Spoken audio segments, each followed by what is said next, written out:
no one cared that guys are hurt. Everybody want to see us lose. So I'm sure people are happy they're hurt. We just got to continue to battle and win the next game, go back to Toronto, win Game 5, come back to Oracle, win Game 6, and then celebrate. Fun times ahead. All right, Draymond, that's a plan. Seems really cocky. Wow. Huh? Hey, since adding Kevin Durant, the Warriors have won 77% of their games with 3 or 4 members of the Big Four are available. They've only won 53% of their games when 2 or more are unavailable, including Game 3 yesterday. Great note from Himbo right there.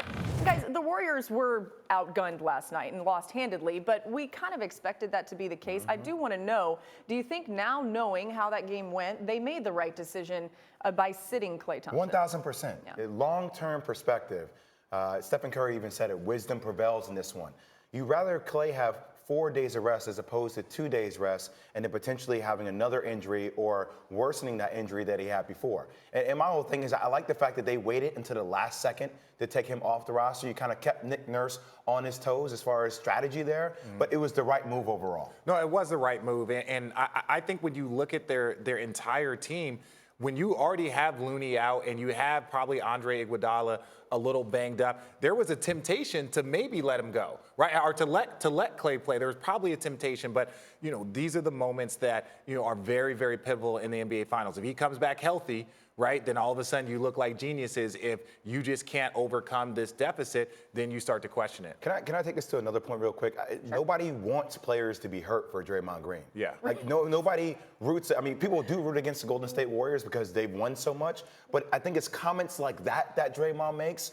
Like it's the arrogance in which he talks that kind of makes people root against them in that way. And we'll talk about Draymond and the rest of the Warriors later on in the show, but he wasn't super helpful last night himself. No, he was not. I want to spin it back to Klay a little bit. When you think about his absence, was it a bigger issue on defense or offense for the Warriors? Well, that's one of the crazy things about the people that they are missing, right? They're missing some of the best offensive players and some of the best defensive players. Like Klay, everyone talks about being a great two-way player. Kawhi Leonard's probably the best, but I'm going to tell you that Klay Thompson is probably top 5. If you're talking about dominant on one end and dominant on the other end and can impact a game on both sides of the ball. So to not have him is huge. But again, not having Looney is huge. That's somebody like after Kevin Durant went out, the Steph Curry Looney pick and roll was their #1 pick and roll. So to not have him in that situation, you start to see things are just adding up. And you sacrifice a battle to win the war. And look, even during my 1 year in the league, I lied a lot to my coaches about being hurt. Like I wanted to play, I wanted to be out there. Of course. And sometimes as a coach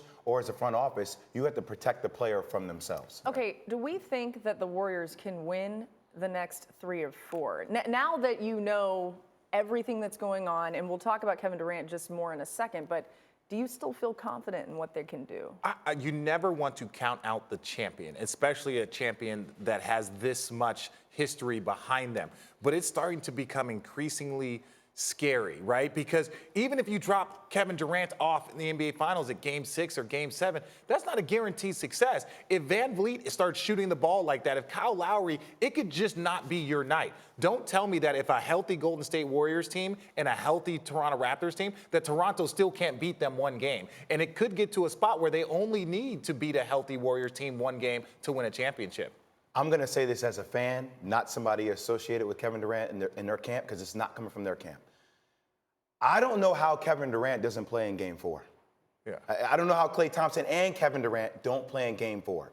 Because what happens is, if you don't play in Game 4, if Klay is somewhat hindered, all of a sudden you're going back to Toronto for a closing out game series if they're up 3-1, and you're going to drop Kevin Durant in his first game back in a closeout scenario in Toronto. Right. That's a lot of pressure to put on Kevin. I think that you have to play both those guys in Game 4, because then you have the question, what style are they going to play? There's a lot of moving parts. Is Kevin Durant going to be an isolated player in that scenario? Do they defer back to the way they play without Kevin, or is Kevin adjusting to their style in which they're playing now? And you don't know about Klay being fully healthy either.